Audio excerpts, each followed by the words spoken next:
श्रीमद् भागवतम स्कंद प्रथम अध्याय नवम। भगवान कृष्ण की उपस्थिति में भीष्मदेव का देह त्याग। श्लोक संख्या 31। शब्दार्थ अनुवाद एवं तात्पर्य बाय डिवाइन ग्रेस एसी भक्ति वेदांत स्वामी श्री प्रभुपाद। विशुद्धया धारणया हता शुभः त्वदीक्षयैवाशु गतायुधाश्रमः निवृत्त सर्वेन्द्रियवृत्तिविभ्रमः तुष्टावजन्यं विसृजन् जनार्दनम्। शब्दार्थ विशुद्धया विशुद्ध धारणया ध्यान से हत अशुभ भौतिक अस्तित्व के अशुभ गुणों को जिसने कम कर दिया है तत् उसको इक्षया देखने से एवं केवल आशु तुरंत गता गए हुए युद्ध तीरों से श्रम थकान निवृत्त रोका जाकर सर्व समस्त इंद्रियों के वृत्ति कार्यकलाप विभ्रम लिप्त होकर तुष्टावा उसने प्रार्थना की जन्यम भौतिक आश्रय विसृजन त्यागते हुए जनार्दनम जीवों के नियंता को। अनुवाद शुद्ध ध्यान धारा भगवान श्री कृष्ण को देखते हुए वे तुरंत समस्त भौतिक अशुभ अवस्थाओं से और तीरों के घाव से होने वाली शारीरिक पीड़ा से मुक्त हो गए। इस प्रकार उनकी सारी इंद्रियों के कार्यकलाप रुक गए और उन्होंने शरीर को त्यागते हुए समस्त जीवों के नियंता की दिव्य भाव से स्तुति की। भीष्मदेव। तात्पर्य, यह भौतिक शरीर उस भौतिक शक्ति का उपहार है जिसे माया कहते हैं। भगवान के साथ अपने नित्य संबंध को भूल जाने के कारण मनुष्य भौतिक शरीर को अपना स्वरूप समझने लगता है। भीष्मदेव जैसे भगवान के शुद्ध भक्त के लिए यह माया भगवान के आते ही दूर हो गई। भगवान कृष्ण सूर्य के समान है और भ्रामक बहिरंगा भौतिक शक्ति अंधकार तुल्य है। सूर्य की उपस्थिति में यह संभव नहीं है कि अंधकार टिक सके। अतएव भगवान कृष्ण का आगमन होते ही सारा भौतिक कल्मश पूर्ण रूप से दूर हो गया और भीष्मदेव पदार्थ के साथ अशुद्ध इंद्रियों के कार्यों को रोककर दिव्य पद को प्राप्त होने में समर्थ हो सके। आत्मा मूलतः शुद्ध होता है और इसीलिए इंद्रियां भी शुद्ध ही होती हैं।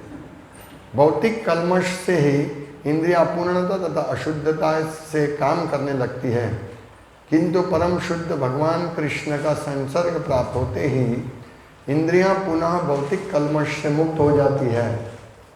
भीष्मदेव को अपना शरीर त्यागने के पूर्व भगवान की उपस्थिति के कारण ही ऐसी दिव्य अवस्था प्राप्त हो सकी थी। भगवान सभी जीवों के नियंता उपकारी है। समस्त वेदों का यही निर्णय है। वे परम शाश्वत तथा समस्त शाश्वत जीवों में परम पुरुष है। नित्यो नित्यानाम चेतनश्चेतनानाम एको बहुनाम यो विदधाति कामान कठोपनिषद। तथा वे सभी प्रकार के जीवों की सारी आवश्यकताओं को पूरा करने वाले हैं। इस प्रकार उन्होंने अपने परम भक्त श्री भीष्मदेव की दिव्य इच्छाओं को पूरा करने की सारी सुविधाएं प्रदान की। तब भीष्मदेव ने इस प्रकार प्रार्थना की। भीष्मदेव महान भक्त, शुद्ध भक्त, महाजन, महान योद्धा। कल हमने देखा हजारों विषय पर बोलने वाले, पूरा आध्यात्मिक ज्ञान उनको मालूम था। हजारों युद्धों में लड़ चुके थे वो, और हजारों व्यक्तियों की रक्षा करते थे। उन्होंने बोलना बंद कर दिया, सब इंद्रियों को शांत हो गई। उन्होंने कितना कार्य किया था, कितना महान भगवान की सेवा में उन्होंने क्या क्या नहीं किया। विशेष करके उन्होंने पांडवों की रक्षा के लिए बहुत बड़ा कार्य किया था। वो बहुत चाहते थे हृदय से, और उन्होंने बहुत हेल्प की थी उनको, सब पोतों को। और उन्होंने उनको कितना नॉलेज था, ज्ञान, और अंत में उन्होंने पूरा ज्ञान युधिष्ठिर महाराज को देकर उनको सांत्वना दी। तो देखिए, इतने महान विद्वान योद्धा शुद्ध भक्त, क्या किया उन्होंने अंत समय में? सब अपना ध्यान सब निकाल के भगवान कृष्ण की ओर किया। और महत्वपूर्ण बात क्या है कि वो कोई साधारण परिस्थिति में नहीं थे, भयंकर परिस्थिति में थे वो। बाण की पीड़ा थी। हम सोचते भीष्मदेव को कोई पीड़ा नहीं होगी, नहीं, ऐसा नहीं था। बाण की पीड़ा थी। इसलिए यहाँ लिखते हैं कि तीरों के घाव से होने वाले शारीरिक पीड़ा से मुक्त हो गए। तो कैसे ये पॉसिबल है? हमको थोड़ा ईजा चोट लगती है तो हम पूरा दिन, ओ ये चोट लगी है, ये दर्द कर रहा है, ये चोट नहीं होती तो मैं भगवान का नाम ले पाता। हम लोग ऐसा कभी कभी ख्याल में आता है, अभी मेरा पेट में दर्द है इसीलिए मैं भगवान का स्मरण अच्छी तरह नहीं करता हूँ, बस पेट में दर्द निकल जाएगा नहीं तो करूँगा। लेकिन यहाँ तो हजारों बाण उनके शरीर में थे, कितने तो आर पार भी थे, तो कितना पीड़ा होता है। इस पीड़ा में से वो शांत हो गए कैसे, ये समझना जरूरी है। भगवान कृष्ण की इच्छा से यहाँ प्रभुपाद बहुत अच्छा समझाते हैं कि ये जो शरीर है, भौतिक शरीर, वो माया का उपहार है। हम समझते हमारा बहुत विद्वान शरीर है, हमारा बहुत सुंदर शरीर है, ये शरीर से मैं बहुत अच्छा अपने फैमिली का पालन पोषण कर रहा हूँ, ये माया का उपहार है। और ये शरीर क्यों मिलता है? क्योंकि हम लोग हमारा संबंध भगवान से भूल गए। हम भगवान से नित्य संबंध भूल के हम भगवान के दास है, हम आत्मा है और भगवान का अंश है, ये भूल गए। इसीलिए शरीर मिलता है। और शरीर मिला यानी उपाधि। इसीलिए प्रभुपाद बार बार ये श्लोक बोलते हैं, सर्वोपाधि विनिर्मुक्तम तत्परत्वेन निर्मलम ऋषिकेण ऋषिकेश सेवनम भक्ति रुच्यते। भक्ति किसको बोलते हैं? सर्वोपाधि विनिर्मुक्तम, ये शरीर की उपाधि से मुक्त हो जाओ। मैं इंजीनियर, मैं डॉक्टर हूं, मैं ये हूं, मैं वो हूं, सब उपाधि है। हमारी रियल उपाधि क्या है? वास्तविक उपाधि जीवेर स्वरूपे कृष्ण नित्यदास, ये उपाधि में स्थित होना है हमें। तो ये उपाधि ऐसे थोड़ी निकलेगी। हम पूरी तरह से शरीर में आसक्त हैं। इसलिए उपाधि निकालने के लिए यहाँ प्रभुपाद कहते हैं कि हम ये उपाधि में क्यों फंसे हैं? शारीरिक उपाधि से, मैं शरीर में, मैं इस देश का हूँ, मैं काला हूँ, गोरा हूँ, मैं ये हूँ, ब्राह्मण हूँ, मैं ये हूँ, उच्च कुल का हूँ। क्यों? कृष्ण से संबंध भूल गए इसीलिए। और इसलिए माया उपहार हमको ये शरीर का बहुत बड़ा उपहार देते हैं माया।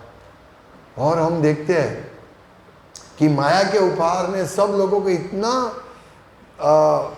अंधेरे में रखा है, इतना भ्रम में रखा है कि उनको मालूम ही नहीं है कि हम लोगों को मरना पड़ेगा और मरने के बाद एक और शरीर मिलेगा जो कि मनुष्य नहीं भी हो सकता है, ये मालूम ही नहीं है। तो अभी ये सब तो बात कहाँ कि पीड़ा होती है, उससे पीड़ा से मुक्त होंगे, तो बात कहाँ उनके मन में आएगी? कहाँ वो भीष्मदेव को समझ पाएंगे कि वास्तव में भीष्मदेव अंतिम समय में सब पीड़ा से मुक्त हो गए? पीड़ा थी उनको, लेकिन इनकी सहन शक्ति भी उतनी होगी ना। पीड़ा थी लेकिन सब पीड़ा से मुक्त हो गए जब कृष्ण का उदय हुआ, कृष्ण भावनामृत का उदय। मतलब यहाँ प्रभुपाद लिखते हैं कृष्ण है माया है अंधकार, कृष्ण है सूर्य सम, माया है अंधकार। जहाँ कृष्ण नहीं तहाँ नहीं माया अधिकार। यहाँ प्रभुपाद लिखते हैं कि भीष्मदेव जैसे भगवान के शुद्ध भक्त के लिए यह माया भगवान के आते ही दूर हो गई। भगवान आ गए सब पांडवों को लेकर, पांडवों को पूरा सजा धजा के लेकर आए भगवान। दिखाना चाहते भीष्मदेव को, देखो चिंता मत करो, ये अभी धर्म की स्थापना हो जाएगी। और भीष्मदेव का तो ध्यान कृष्ण में था, वो आ गए तुरंत उनका सब दुख समाप्त हो गया। तो यही है, हमारे जीवन में भी यही होना चाहिए। हम अगर कृष्ण, ये हमारा जो दुख है वो हमारा दुख हमारा माया के संसर्ग के कारण से है। जो भी दुख हम बोलते हैं हमारा ये दुख है, मेरे भाई का दुख है, मेरे वाइफ का दुख है, मेरे पति का दुख है, हाँ, मेरे फैमिली का दुख है, अड़ोस का दुख है, पड़ोस का दुख है।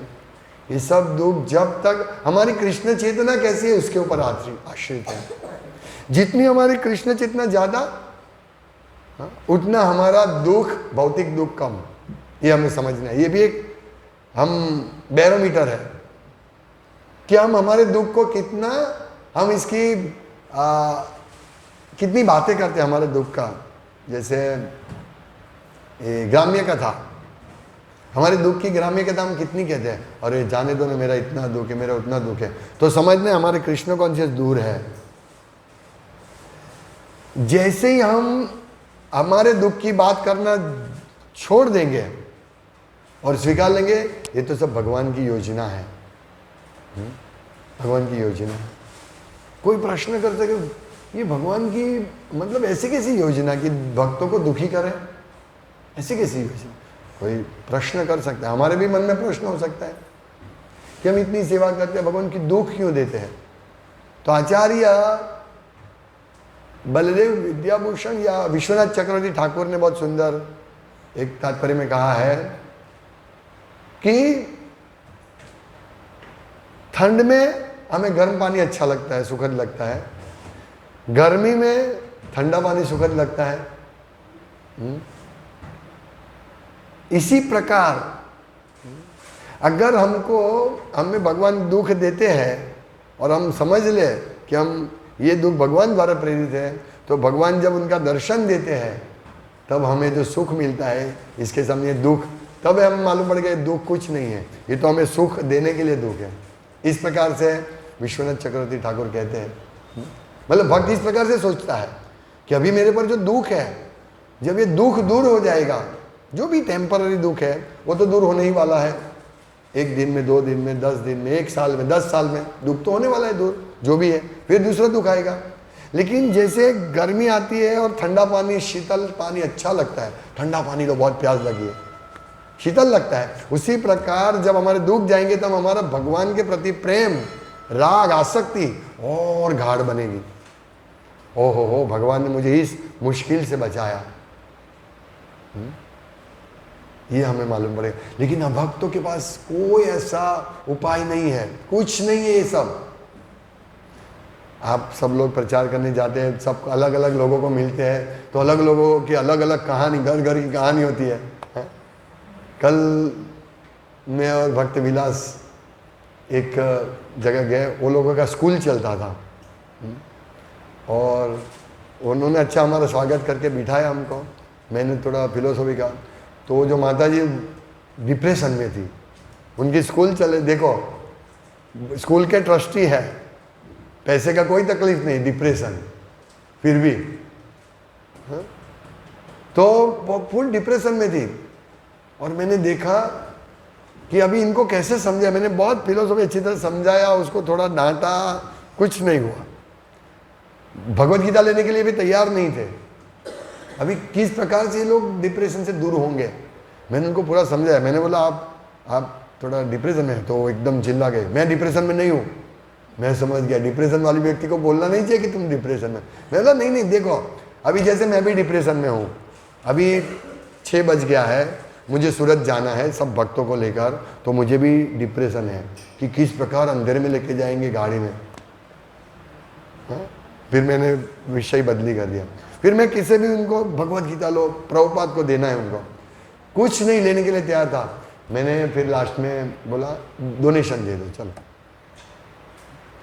तो बोला ठीक है मैं देता हूँ, पर मैं गीता नहीं लूँ। ठीक है, डोनेशन दिया, भगवत गीता दे दिया, ले लिया। क्योंकि देखिए, लोग जब तक लोगों के पास ऐसे प्रभुपाद जैसे शुद्ध भक्तों का वचन नहीं जाएगा, उन्होंने जो कृष्ण भावनामृत का संदेश नहीं जाएगा, भीष्मदेव जैसा भक्तों का संदेश नहीं जाएगा, तो उन लोगों का डिप्रेशन कैसे दूर होगा? पॉसिबल ही नहीं है। और आज डिप्रेशन सबसे बड़ी बीमारी है। डिप्रेशन, ये मानसिक रोग सबसे बड़ी बीमारी है। व्यक्ति को बिल्कुल समझ में नहीं आएगा क्या करना है।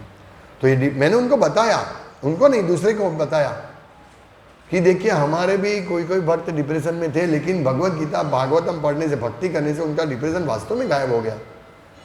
मैंने देखा है ऐसे भक्त दवाई लेते थे, उनका गायब हो रहा है। यानी ये जो दुख आता है, हम डिप्रेशन को सबसे बड़ा दुख है, लेकिन जब हम ऐसा पढ़ते हैं तो भीष्मदेव का दुख तो हमारे दुख के सामने कुछ नहीं है। महाभारत के युद्ध खत्म हुआ उससे पहले भीष्मदेव बाणशैया पे लेटे थे और राह देख रहे थे, कृष्ण के सामने ही मैं अपना देह त्यागूंगा।